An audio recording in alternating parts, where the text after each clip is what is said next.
सर्वात प्रथम सर्वांना नमस्कार. मी जितेंद्र आणि आपण पाहत आहात 100 दिवस 100 नवीन कलमे. तरी आज आपण जाणून घेणार आहोत भारतीय न्याय संहिता कलम 354.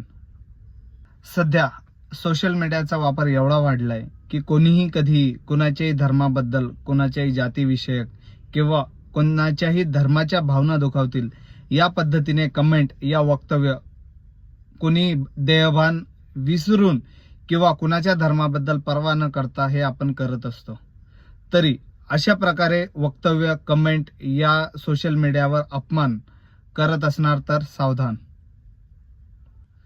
हे कलम स्पेशली प्रत्येकाचा धर्म, भावना आणि श्रद्धा याचं संरक्षण करण्यासाठी बनलेलं आहे.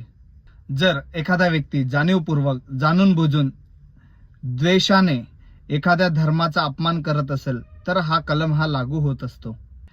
या कलम अंतर्गत एखाद्या व्यक्तीवर कायद्याने गुन्हा झाल्यास त्याला 3 वर्षापर्यंत तुरुंगवास किंवा दंड किंवा दोन्ही होण्याची दाट शक्यता असते.